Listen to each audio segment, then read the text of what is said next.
You were actually a part of an entrepreneurial experience that changed my life. My transition from the NBA to being an entrepreneur. I could have everything and still have nothing. And how can I make the most out of this experience? In the NBA, what it was like to win a championship with the Miami Heat. I was kind of going through the motions. I wanted to quit. Thanks for the Lord, and that really shaped my basketball career more than anything. I hope people are hearing this. This is so much more than just an interview. I would like to welcome Wayne Simeon to the House of Bricks. I would like to welcome everybody to another episode of the House of Bricks podcast, where we are teaching people to use life's experiences for them. I'm very excited to have a special guest today. I would like to welcome Wayne Simeon to the House of Bricks. Yes, and let's set the table as well. For my end, context-wise, this isn't a host-guest type relationship that we have right here. This is a brotherhood that you and I have experienced for over 15 years, and now we're allowing people to listen in and to experience that. And so this is so much more than just an interview. This is a conversation that's filled, with love, experience, and some highs and lows. So this is going to be as real as it gets up until this point for your listeners. Well, I do want to start off, though. We're talking to CEOs, business leaders, professional athletes, and you were actually a part of an entrepreneurial experience that changed my life. So I don't know if you know this, but you and I rented a fishing boat in Key Biscayne, and I think we spent close to $1,000 chartering the boat. We absolutely dominated the ocean, filled the boat with fish, and somehow the captain of the boat convinced us that we did not want the mahi-mahi. And so we left it with him. And I don't know why we went back. I think maybe you forgot your wallet or something on the boat. So we leave pounds and pounds of fish with this captain. You and I leave.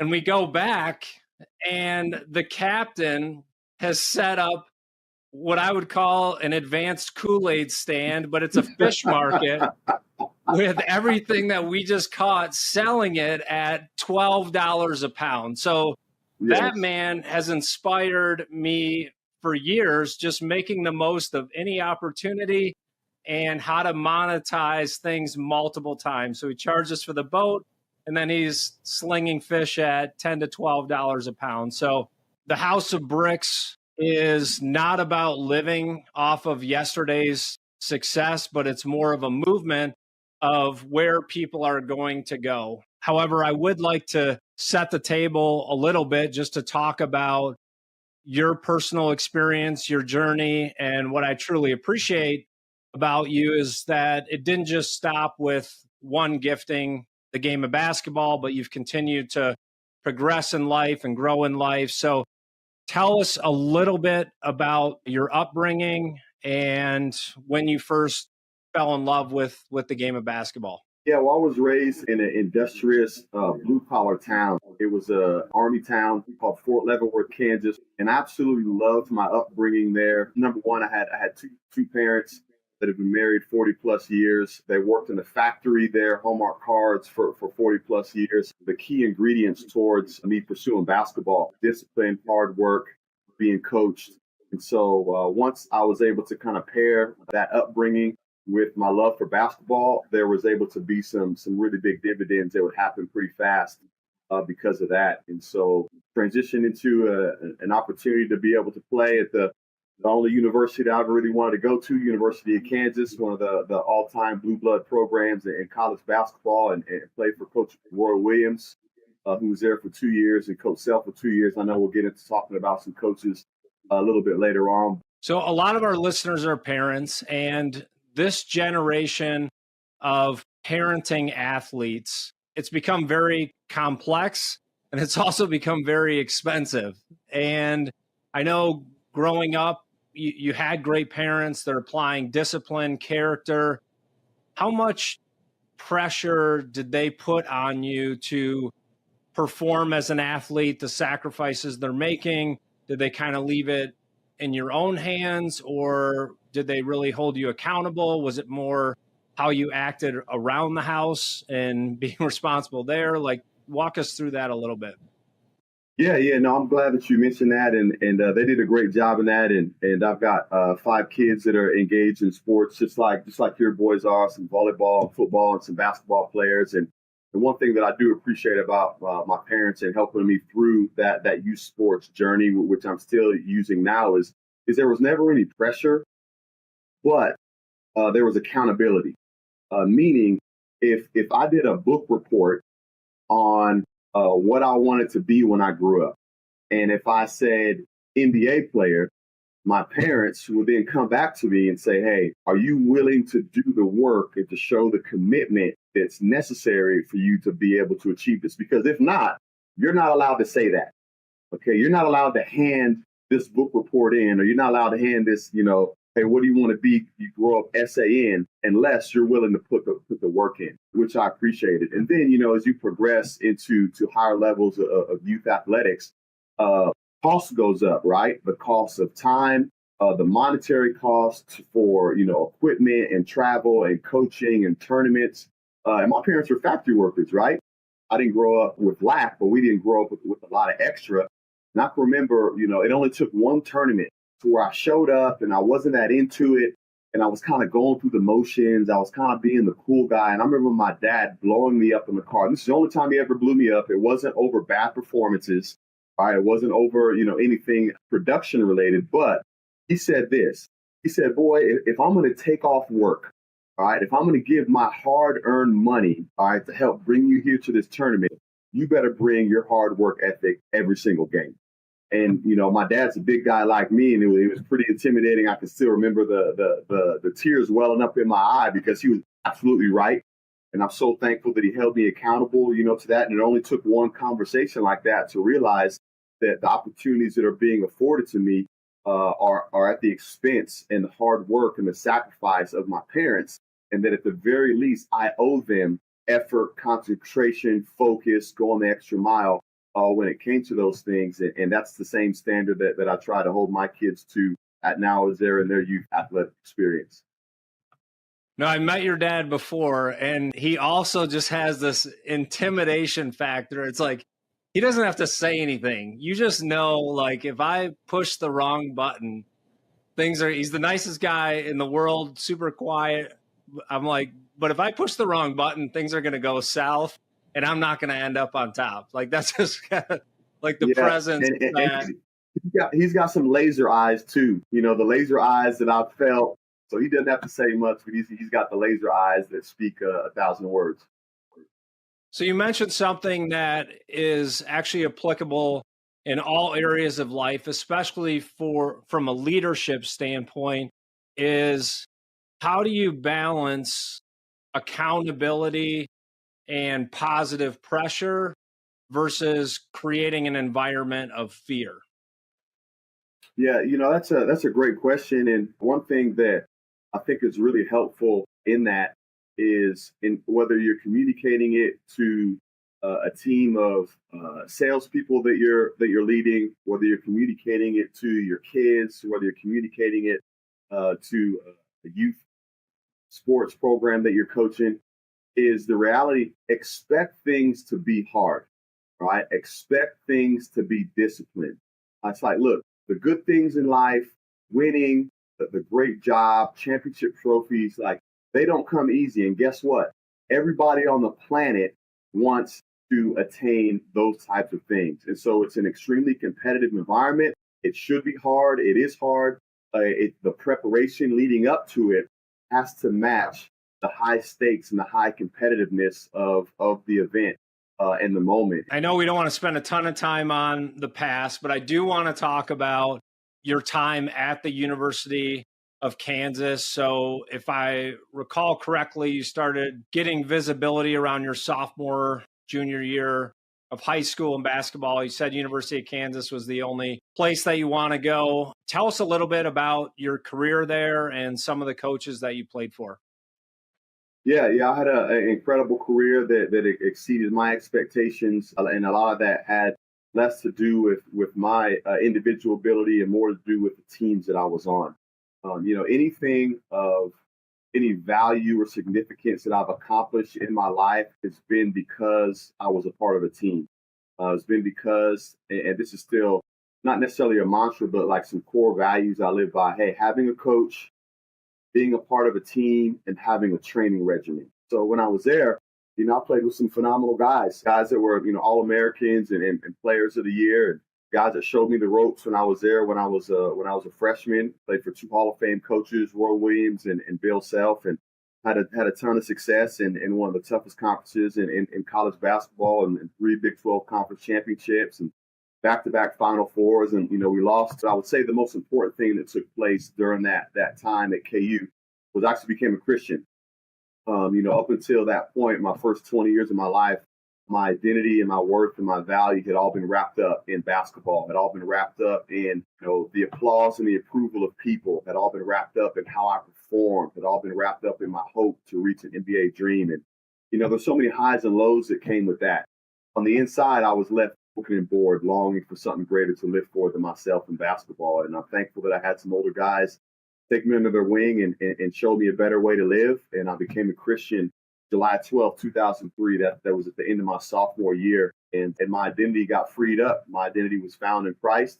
And I don't think it's any accident that after that was the best years of performance that I had on the court, because I wasn't playing for the applause of people, a contract, a future contract, or stats and awards, but I was thankful for the Lord, and that really shaped my basketball career more than anything.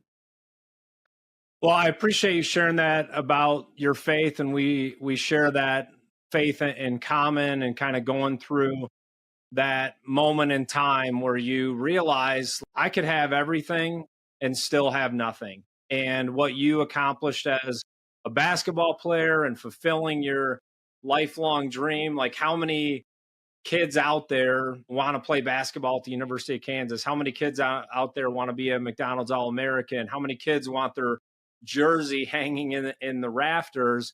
And it's just really encouraging to hear you say that. And whatever pinnacle people are trying to reach, and I've experienced this, like when you get there, it's kind of like, what was that all about? And what you obtain is, is it really worth it? And I appreciate you sharing that experience with us. Just backing up a little bit. So you talked about the environments that you were playing in as an athlete, and you talked about your teammates.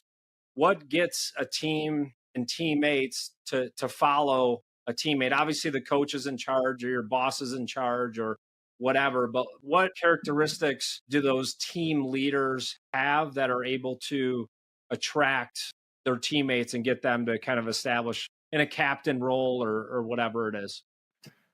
Yeah, well, when I think about that, I think leadership is everyone's responsibility on any team or organization that you're in. I think that the leadership that often goes overlooked, that needs to take place and happen first, is self leadership.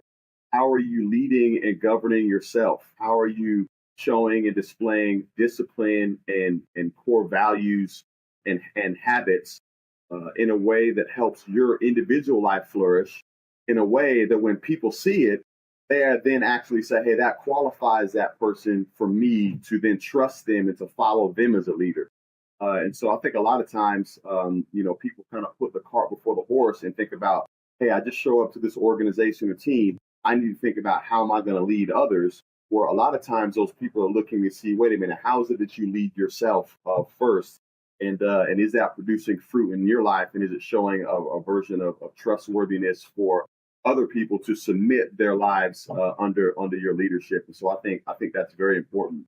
I can remember transitioning in from being McDonald's All-American, Gatorade Player of the Year in high school, and then coming to the University of Kansas. And so basically that credibility had been nullified. They weren't looking at my resume that took place in high school. They're like, hey, man, let me see how you lead yourself right now. Hey, let me see how you can go the extra mile when things are tough.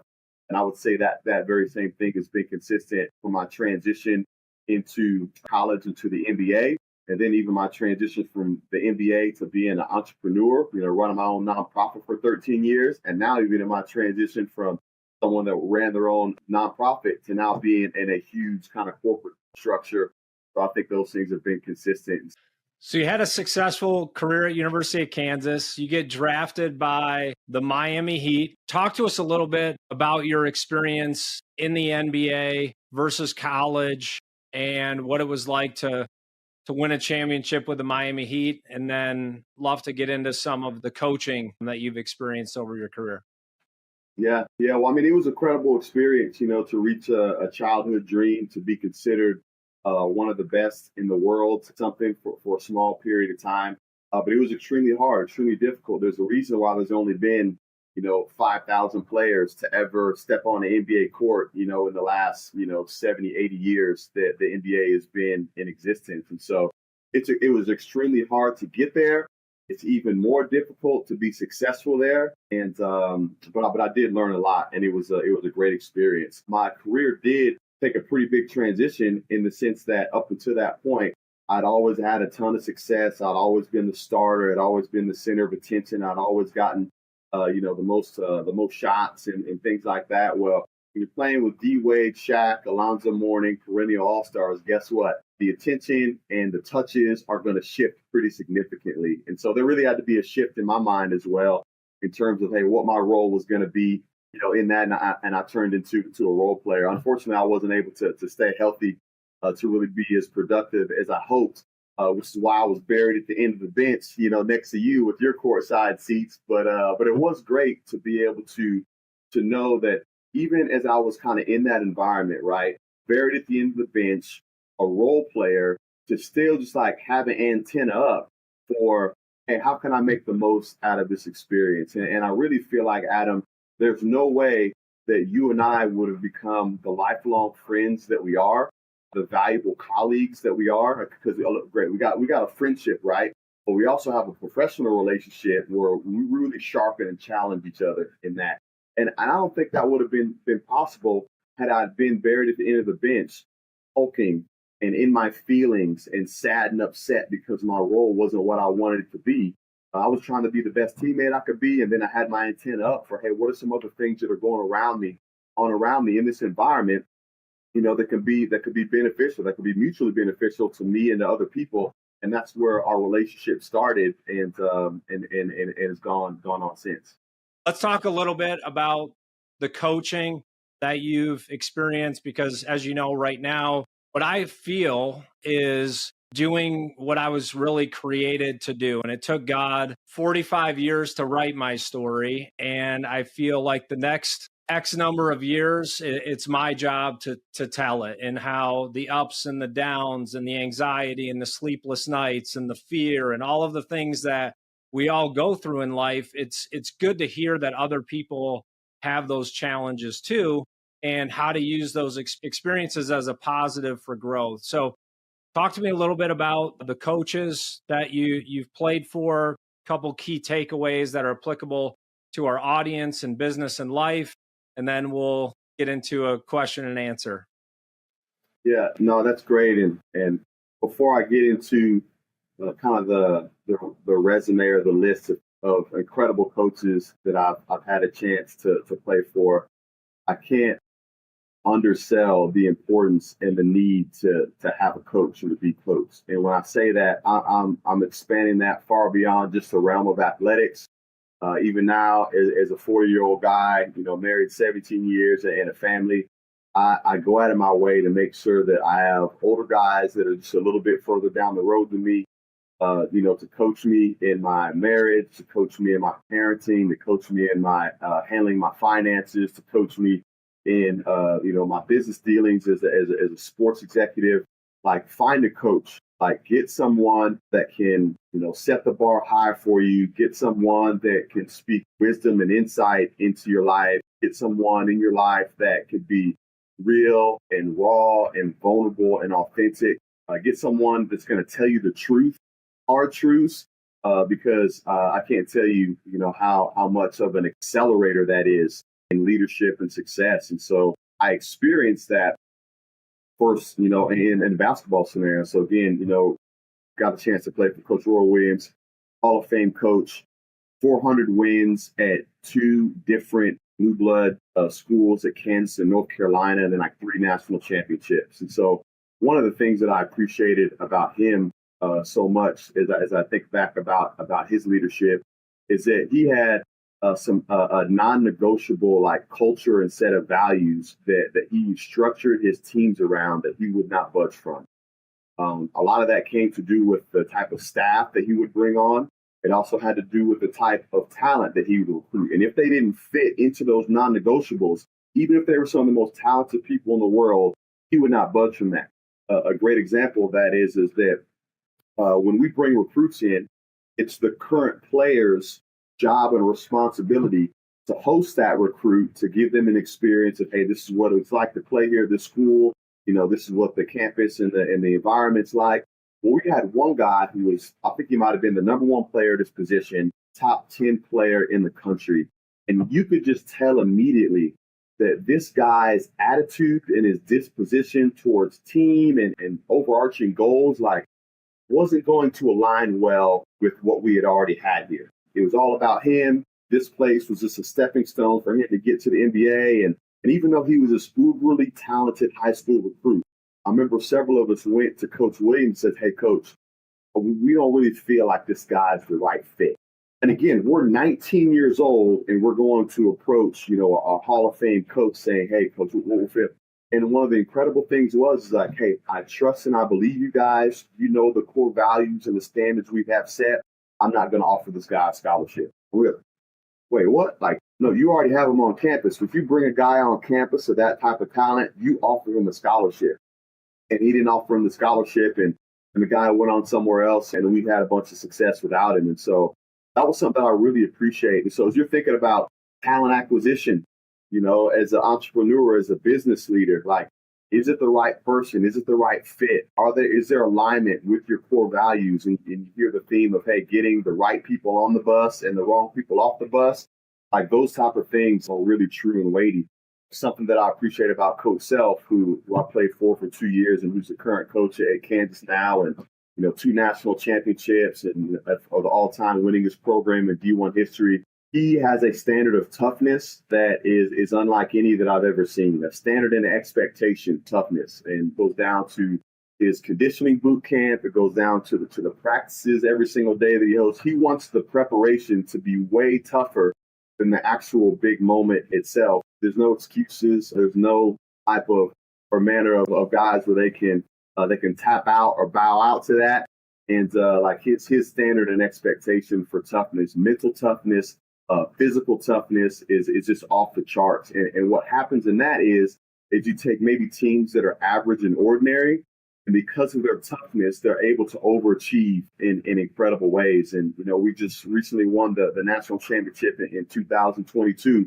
And when you take and look at the teams that Coach Self had over his 20-year career here just at Kansas, talent-wise, that team that won the national championship was not our most talented team. All right, but it was one of our teams that was the toughest, and they were the most bought in to the difficult things that Coach required of them every single day. And so that was great. So I got a couple other coaches, but I'll stop kind of right there just in case there's anything that you want to ask or follow up with that. Well, what you said about Coach Self really applies to what you said earlier, right? Which is, how are you leading yourself? And he created an environment where that was just an expectation. You need to handle yourself, do the work. He created the accountability. So I think that's very applicable to our listeners, which is focus on yourself, and then you can give out of and lead out of the overflow, and it's natural and it's authentic, and it's not an extra thing you're trying to do is to try to be a leader.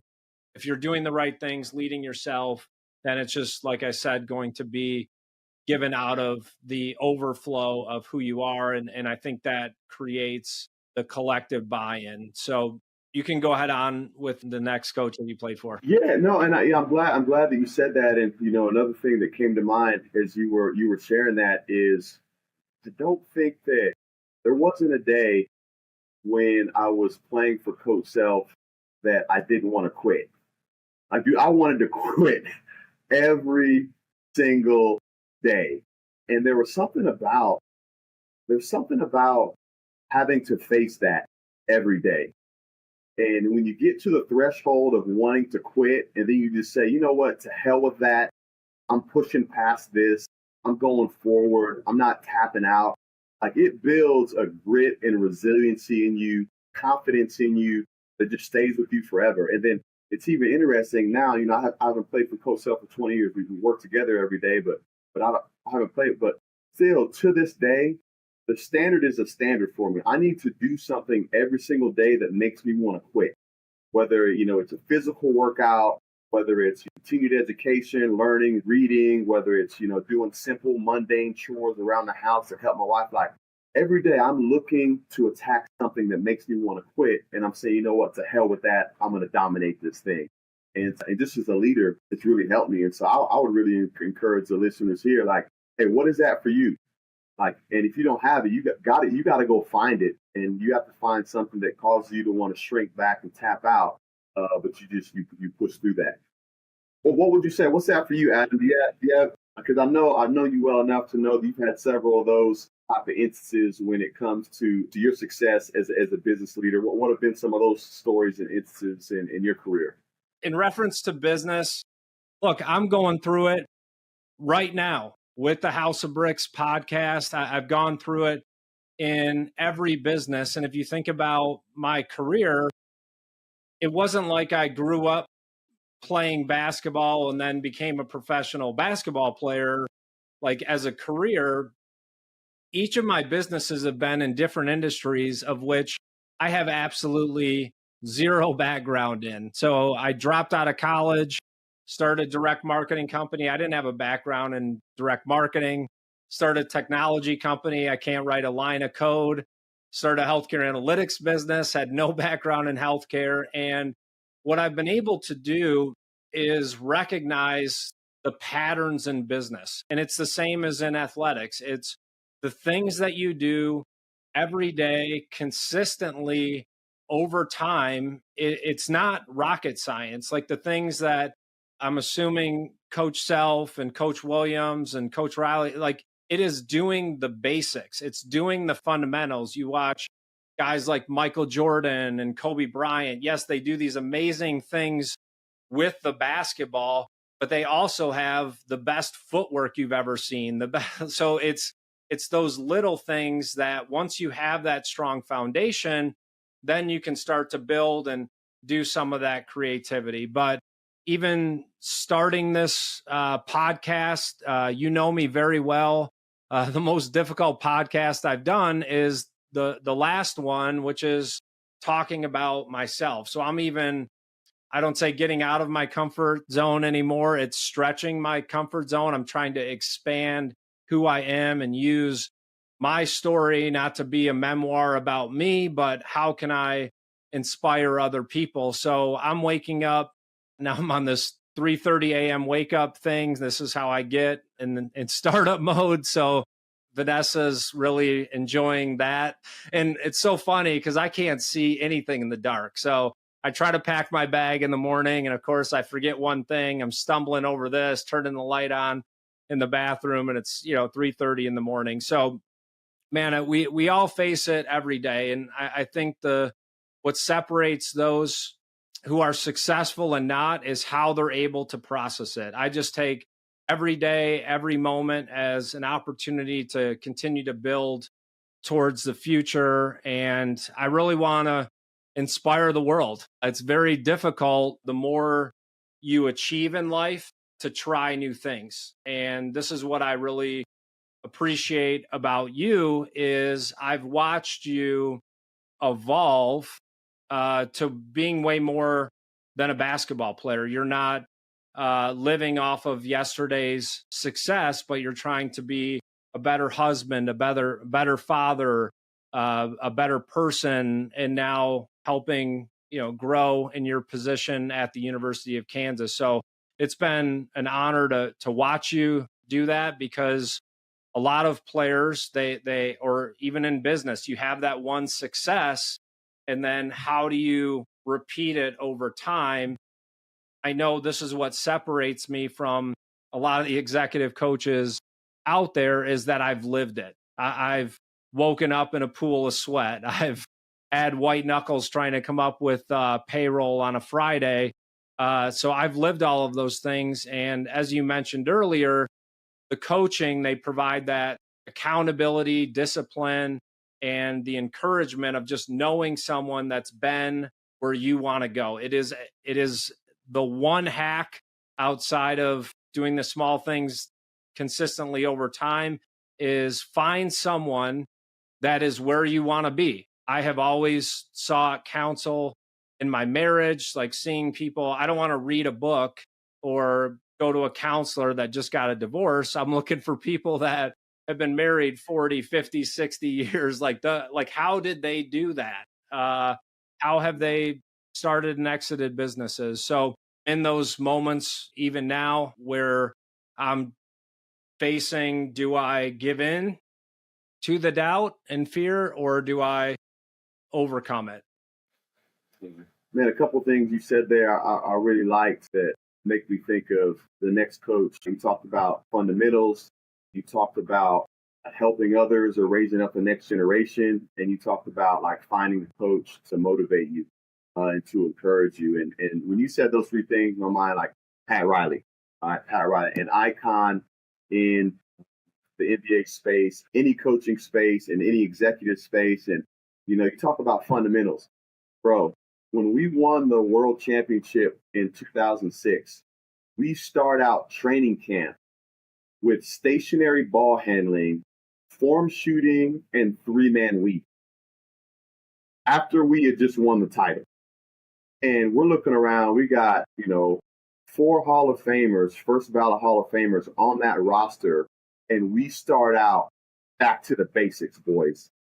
And so because you never outgrow the fundamentals, and that's in anything. So I'm so glad that you talked about that. And, probably one of the more impressive things to me about Coach Riley is that even after that championship and along the way, he had a young coach that you could tell he was grooming to be the next guy.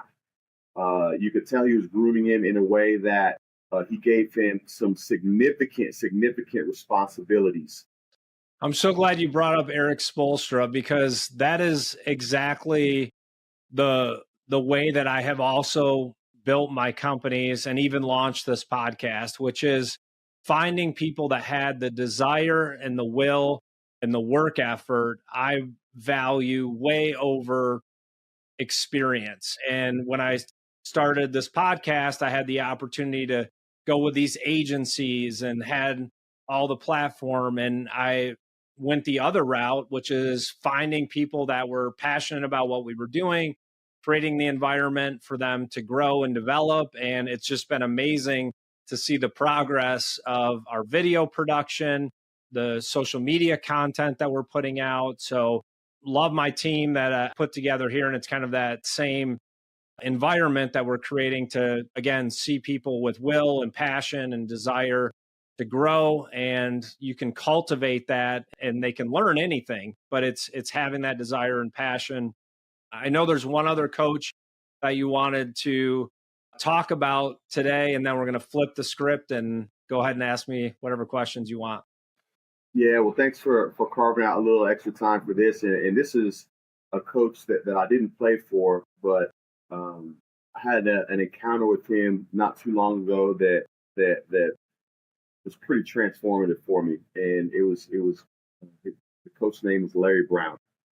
So Larry Brown, another coaching icon in the basketball circle, one of the few coaches to win a NCAA national championship and a NBA world championship. So won 88 with Danny and the Miracles here at KU, and then went on to win with your Detroit Pistons with Chauncey and Ben Wallace and Rip Hamilton, and then it was at Philly with AI for all those years, which was great as I was coming up. Was a huge fan of that. So, anyways, he's coached at every level of basketball, immense amount of success, and several years back, he kind of hit a lull where, he wasn't sitting in the head chair, and he came back to Kansas, and he was watching practice and taking notes. So he had a yellow legal pad courtside at one of our practices. And so went up to say, hey, welcome back, coach, man. Great to see you. What have you been learning? Who have you been watching? Because I'm thinking about with his coaching tree, he's got dozens of guys in the NBA. He's got dozens of guys at the top level programs in college basketball, like John Calipari is one of his disciples. He played at North Carolina. So Larry Brown is someone who could walk into any basketball setting anywhere and people would be happy to, hey, come talk to the team, take notes, watch practice, whatever.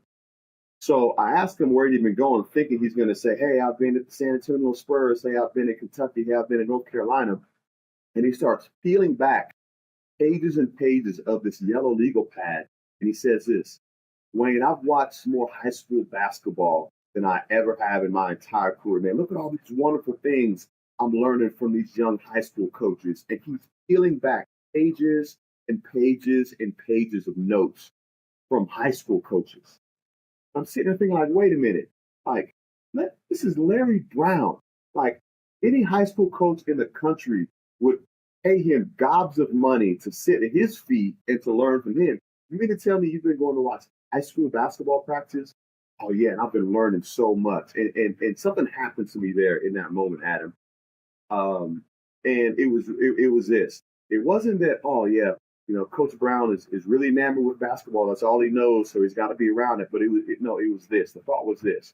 This guy is a lifelong learner, right? He was advanced in his career. He was advanced in the success and his accomplishments, but it did not disconnect, or there was no discontinuation of his need and his ability and his hunger to be a learner. And it changed something in me. And so it's like, wow, if this guy can do that, I need to be a lifelong learner. Okay. And then what intentional mechanisms am I going to put in place to make sure that I'm continuing to learn, grow, and sharpen the axe in every area of life? And I think about that so often, and I got to be really intentional about that in terms of resources that I'm looking for. House of Bricks being one of those, among other things.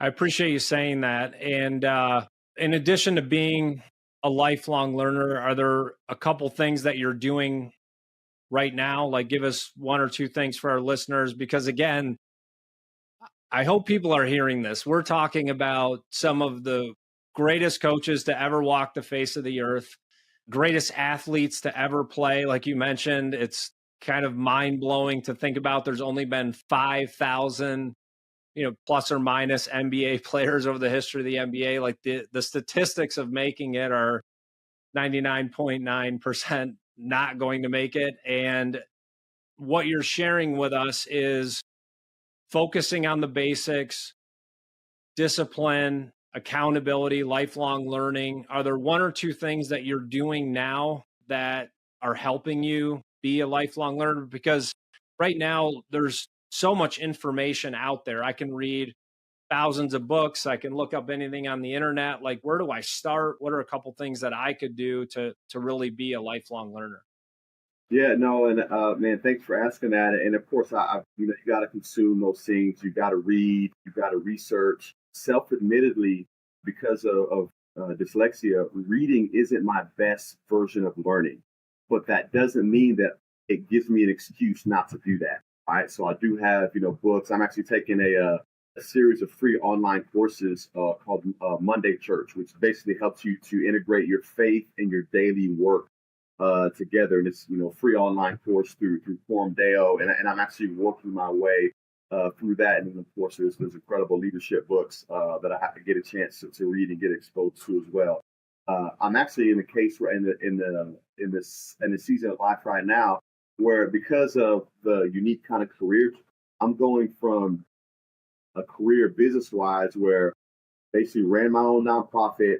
It was a mom and pop shop, per se, 40 employees, maybe $3 million budget, quick and agile, reactive. I make one decision, our other board makes one decision, and it happens like that. Now I'm transitioning into like this huge industrious machine, like this huge corporate machine, 500 employees, $100 million budget. We got $400 million raise coming up. It's going to be north of that. And then things don't move nearly as fast, and then it's pretty public. And so there are a lot of people that think they can do your job better than you. And so like I'm needing to learn how to deal with that. And now I'm actually seeking out a couple of peers that are well versed in that type of industry. And I'm asking questions, I'm learning, I'm having lunches, I'm needing to hear their scenarios. I'm coming to lunch with a legal pad of questions to intentionally ask them. And we're just engaging in dialogue very, very regularly. John Wright's one of those guys, John Wright, who's an executive at a global engineering firm, spending a lot of time with guys like that. And look, I just want to say this, like being intentional in this way costs you something, right? It costs time. But everyone says they're busy. And this is what I think about busyness. It doesn't exist. Why? Everybody's busy, right? But the reality is you make time for what you value the most, right? Can we agree about that? And so if you see these things are valuable in your leadership and how you're caring for other people, then you're going to carve out time. You're going to wake up at 3 a.m., okay? You're going to, do classes over lunch. You're going to get the kids to bed early so you could stay up maybe a little later and knock out 1 or 2 or 3 chapters, before you go to bed. You're going to carve out time and create space to be able to sharpen the axe. And so just for, the leaders and entrepreneurs out there, don't buy into this falsehood of busyness. Everybody's busy. There's always going to be things encroaching on your time and on your calendar, but fight and make time for what you value the most. Can't add anything to that other than, boys, if you're listening, my kids, which I'm now getting them to listen to my podcast. Even they liked my post. Yeah, they liked one of my posts on Instagram yesterday, so it made my day when my own kids, they're the toughest critics. So I want to turn the mic over to you, trust you enough to ask me whatever questions you want. So open book, I'm ready. As long as I've known you, it's been really impressive to see sustained success. I think we first met in Miami. I think maybe you had sold your first company by then. You were in the early stages of starting your next. And then, of course, now we're 15 years removed. You've done that several times over in all those different industries that you talked about, while shaping and forming a thriving marriage and family. Like, what are some key ingredients along the way? Look, because I asked a question in the thought that, like, flash in a pan success no longer impresses me. Like, I feel like anybody can do that. Anybody can have a nice little run, a good little season, maybe a good little three-year window where they're firing on all cylinders. But what's more impressive to me now is people that have been able to do it in the long haul, multiple times, different environments, different locations. And so, and I think it'd be important, for me as a learner, but also for your audience to hear from you. And man, what have been some key ingredients for you in that journey of sustained success, but also sustained holistic success, right? Not just in business, not just in your family, but like holistic success. So I appreciate you asking that. And to talk about the holistic success first, I married the right person, because to go through life as an entrepreneur, whenever you're pursuing something, whenever you have a gain in one area, there's going to be a loss in another. And what has really helped me, and I didn't realize I was doing it at the time, but now looking back, is recognizing what season you are in and what tools you need to be successful. And so if you are building a business, you need the self-awareness to say, I'm going to lean into my business, and there's going to be an impact in other areas of my life. So it's communication, which I've also grown in over 20 years of marriage, like how to communicate. All right, I am starting a new business. I am going to lean into this business. Vanessa, this is going to impact our time. So it's just like you said, we all have 365 days in a year. So saying you don't have the time, we all have the same number of hours, minutes, and seconds in a day. So it's being intentional about setting time that we're going to spend together. So it's quality over quantity when I'm in that building season. I just have to have the self-awareness of the impact that it's going to have on me personally, what it's going to be for my family. And there's nothing wrong with leaning into those seasons. There's times when you have to lean into your family. Like, hey, you've got to invest more time and prioritize your marriage or your time with your kids over the business. And so it's, what season am I in and what tools do I need to be successful? I think that has really sustained me over time. To me, looking at your life, it seems like you are functioning at your highest capacity as a business leader when your home life is stable and thriving. Is that accurate? Like when Vanessa and the boys are in a good place, when they're settled, when you're communicating well, when you and her's relationships well, you're going out of your way to have to date, pursue your wife, the boys are solid, then that frees you up in your headspace. Maybe not necessarily like time wise, but it frees your headspace up to then be more effective in the work that you're doing. And am I missing it in assessing that and how you've been able to operate like that? I get that phone call, and if I'm not in a good place, I'm coming home and things are hitting the fan. Because if you're mistreating mom, you're being disrespectful. I see what she's doing day in, day out. Like there's times I come home and I'm losing it. So if I don't have the right foundation, I can't lead my business. I can't lead my family. Yeah, man, that's so good, and I agree with you in the work life balance. That as well. And I don't see it as a balance. I see it really. It's all one thing. Like at least to me, it's all woven. It's all integrated together, and kind of to what I was asking you about earlier. When my home life is in its best, I'm at my best at work. But at the same time, um, my wife and my family also need to be aware of the rhythms of work that I'm in. Meaning, hey, the season where it's November, to March. All right, this is a pretty intense time for me. Okay, and so there needs to be a reasonable expectation of understanding that, hey, when I'm home, I want to be fully present, but there's going to be more required of me at times, whether it's travel, whether it's maybe having to take the phone call, the email while I'm at home, and I think that word expectations is really really important when it comes to yourself, when it comes to your family, when it comes to those you're working with. First of all, there need to be communicated expectations, for whatever season of life. There need to be agreed upon expectations, not just assuming that because we've been through this season of life before or that we communicated expectations that, hey, that they're on board with it. No, these are the expectations, the communicated ones. These are the agreed upon expectations. And then you need to revisit it as a measure of accountability or celebration when expectations are either met or when they're not met. And so I think that's so valuable just across the leadership spectrum is those three things when it comes to expectations. And I also think it's important because we're really good about bringing up expectations that aren't met. That usually causes conflict or bickering. But you need to celebrate the expectations that have been met because the reality exists that you get more of what you celebrate. And I'm finding that out even with my kids.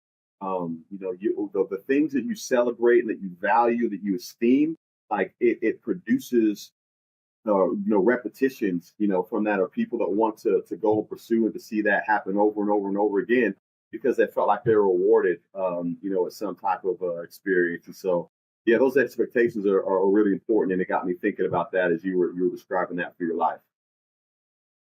Yeah, I've definitely grown a lot as a leader over time and grown a lot as a communicator. When I started my first business, it was the iron fist. I remember I had two sales guys that kept showing up late to sales meetings. And finally, one day I said, "You guys want to act like children? I'll treat you like children." So I made them sit in the hallway and face the wall, or I threatened to fire them. So, and they were making a lot of money at the time. So they were 21, 22-year-old kids. One guy was a waiter, the other guy worked in the church bookstore. They came in, got in that environment, like you said, with Pat Riley and Spolstra, just doing following the process, and they started making six figures pretty quickly. So I kind of had the golden handcuffs. But same way in my marriage, I used to say, I'm sorry you feel that way, but you're wrong and I'm right. And so it was kind of like, what you're saying are your feelings and what I say is right. That didn't go very well with an Italian wife. So we've grown in our communication as well. So I think what you're saying here and what we're is celebrating along the way, because I have reached the mountaintop many times. And when you get there, it's kind of, well, was that really worth it? And it's never what you thought it would be. And where I have gained the most strength in my life personally is in the valley, is how you're kind of in that place of redeveloping your identity. You're growing, you're getting the tools you need for the next season. And a lot of people want to rush out of that in between stage. And really, that is where you have the most personal growth. Hey, I just wrote this down. It was important to me when you said that. You talked about reaching the mountaintop and celebrating. I've been on that mountaintop before, and I've had the opportunity either to celebrate by myself or to celebrate with a team of people. And it is always, always more fulfilling and rewarding when you get a chance to celebrate with other people, right? And that can't happen by you just steamrolling and stepping on people so you get all the credit or so you close the deal or so you have the biggest salary. And I remember this happened my senior year, in college, where I was, Big 12 Player of the Year, first team All-American, best in my position group. I think I took third for National Player of the Year. So anyways, our team had lost. We got upset in the first round of the NCAA tournament. But I was still kind of going on like this little awards tour, like collecting all these like individual awards. And I was absolutely miserable. And I was like, wait, what? I'm going around by myself, collecting these awards and getting these tours, and it's going to help my draft stock and things like that. But I was miserable because I was doing all this stuff by myself. Like, I would have much rather been hoisting a trophy together with 12 other guys who we had been in the fight with than me going to collect some little individual trophy, for my individual accomplishment. And so you've got some people to celebrate with, to share it with, pass it along with, and that's that's far more rewarding than the other side of that.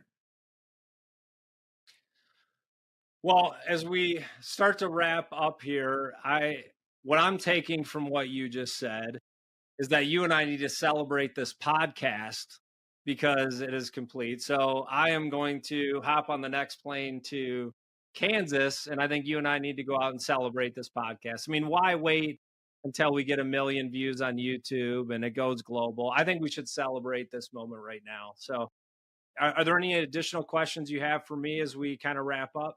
I'll hold off on that. And who knows, man, maybe we can revisit this and have a regular fireside chat around different topics and subjects and leadership, sport, and family and faith, and keep it going.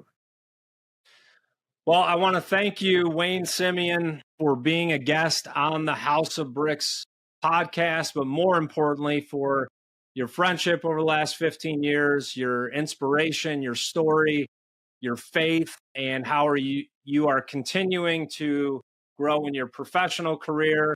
You're leading an amazing family. You're an amazing husband, father, friend.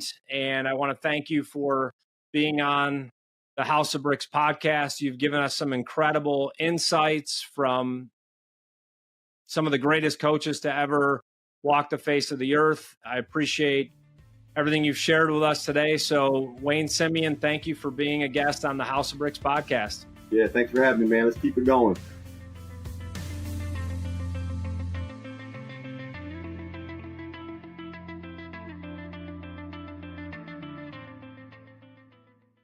This isn't a host-guest type relationship that we have right here. This is a brotherhood. And you were actually a part of an entrepreneurial experience that changed my life. My transition from the MBA to being an entrepreneur. I could have everything and still have nothing. And how can I make the most out of this experience? In the NBA, what it was like to win a championship with the Miami Heat. I was kind of going through the motions. I wanted to quit. Thanks for the Lord, and that really shaped my basketball career more than anything. I hope people are hearing this. This is so much more than just an interview. I would like to welcome Wayne Simeon to the House of Bricks. I would like to welcome everybody to another episode of the House of Bricks podcast, where we are teaching people to use life's experiences for them. I'm very excited to have a special guest today. I would like to welcome Wayne Simeon to the House of Bricks. Yes, and let's set the table as well for my end, context-wise. This isn't a host-guest type relationship that we have right here. This is a brotherhood that you